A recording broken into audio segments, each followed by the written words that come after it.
Ati maaltu talkasakkasu nama leet talkasakkasu namaan godhu wanti hunduun akka gizeetti.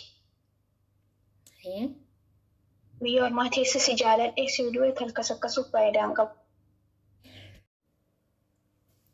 Haa jirtu hordoftoonni chaanaalii kiyyaa akkam jirtan nagaa keessanii iddoo jirtanitti nageenya waaqayyoo isiniif haa baay'atu akkam jirtanii fayyaa keessanii isiniin jecha warroonni chaanaalii kiyyaa faaraa taatan sabskiraayibii laayikii sheerii kunuutti gochuun deeggatinaa isiniin jedha.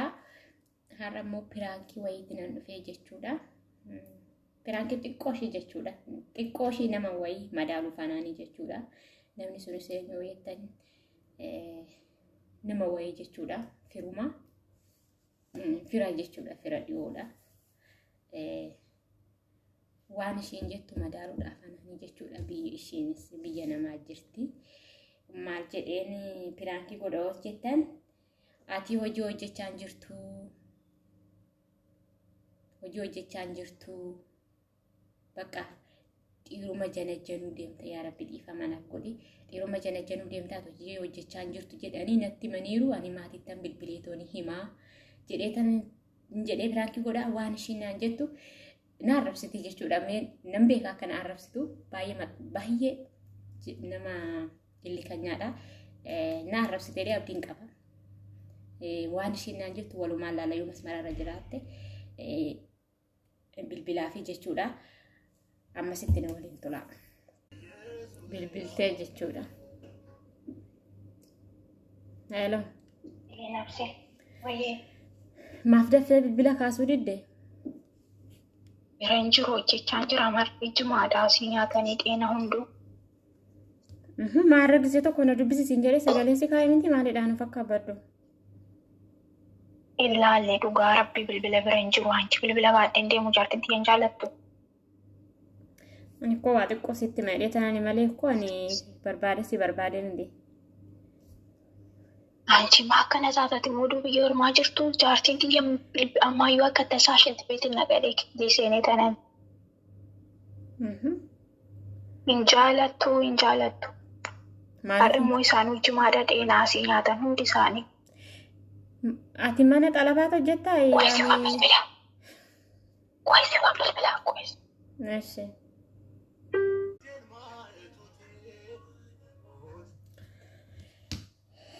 Hello. Maata natti hundi isaanii nyaata asii nyaatan.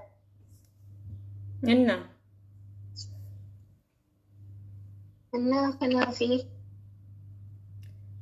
Mana xalabaa hojjechaa jirtaa ayyaati moo akkami haalli kee? Mana kontiraataa hojjechaa jira kaa'e. Maakoo hojii hojjechaa jirtu kontiraataan jirtu mana ijaasa jirtu jedhanii miti hinoo gaan dhaga'u. Eenyutu jedhamoo? Namoota naan jedhe namaanis beeku namas beeku.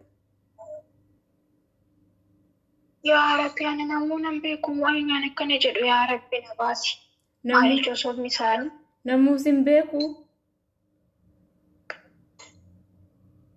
Eenyu akka Rabbi.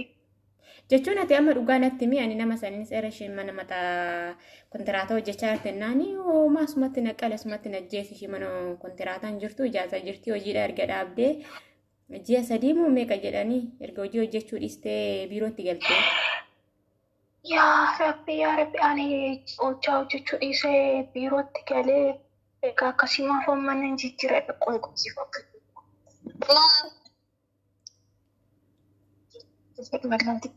Uwa kaasa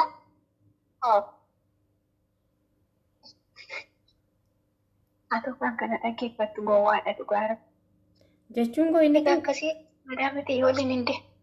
madaamiti yooliin hinde hodhetana nama maal gochuun tasaafaa qo'isiifan gurgura gwaaduu wayii qoddeessii gurgura.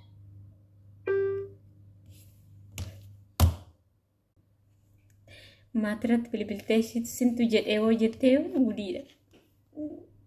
Kanaaf ani piraankiin godhuutti hima dhugaa waaqayyo. Piraankiidhaan jedhaanii.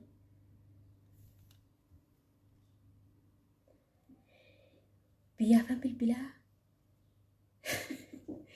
Wayinee gudii fallaa. Deebisee bilbilaa fi jechuudha. Hojiidhaa fi.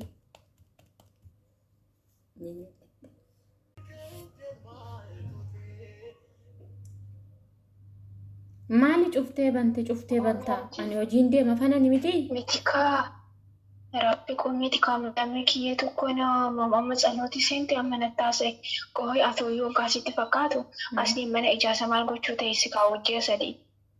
ani maal si beekaree Kontiraataa silaa fidne. maal beekaree ani janaadhaaf yoo deemte ka Sijjama. Yaa rabbi kana maala anchi nan beektu jechuudha maal ijoolleen asteeroo sareedhaan janaadha deemtu waan janaa dhiistooni dhiira garagarchitee ilaaltu. Maasaree malee namni kaan janaan deemu maalati jaalala siin qabu namaa miti jaalattee deemte ka Laakki nama biyya ormaa kaayyuu keetiin baatee maaltu talkasakkasuu nama geetu. Talkasakkasuu namaan godhu wanti hunduu akka gizeetti. Biyya ormaa teessisi jaaladhee si du'e talkasakkasuuf faayidaan qabu. amma ati tankasakkastu ka Amma haasaa dhiisitooni akkanaas hin jedhe natti.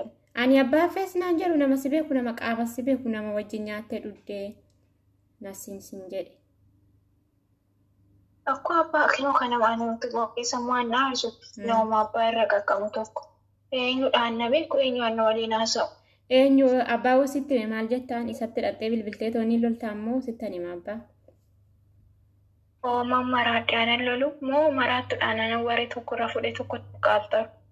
bakka maarri qas jedhee sitti Akkamna godhin jedhaan. eega soba ta'ee eegaati malee jaasan jirre eega biiroon jiraanne abbaa san qas jedhee sitti maa jechuudha Minnatti mi'abbete. Gurubbiin waliin haasofna immoo fayyadama abbaa sun jechuudha sirriitti beekta keessa kee biyya keessanii.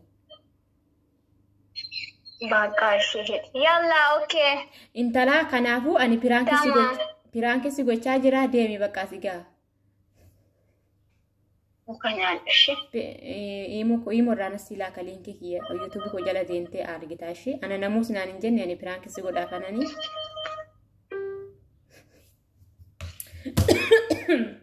Naa hordoftoota kiyya ishiin akka yaaddutti garuu biyyatti bilbiltee toonii biyya wayin haadha wayin abbaa gaafachuuf deemti jechuudha. Namuus naan hin jenne. Daddafeetuman piraankidha jedheen jechuudha maaliif naarrabsite dheetuman daddafee piraankidha jedheeni. Innaa piraankiin kiyya har'aa tanumaa sinitti hin dheeressu waanuma ishiin jettu laala fananii waanuma ishiin jettu. Ani biyya namaa hojjechuun dhufe malee tan kasakkasuun dhufne jette dhugaadha. Sa'aatii amma kana namni akkanatti yaada jedhen jiru.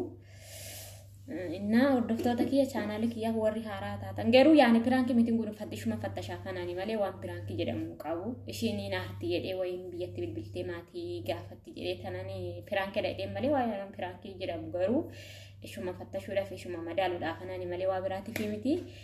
Innaa hordoftoota kiyyaa haga viidiyoo biraatti walitti deebinutti guyyaa gaarii qabaadhaa gizee gaarii isiniin jedha. Chaanaalii kiyyaaf immoo warri haaraa taatan sabiskiraabii laayikii gochuun daggattiina isiniin jedha. Bye bye.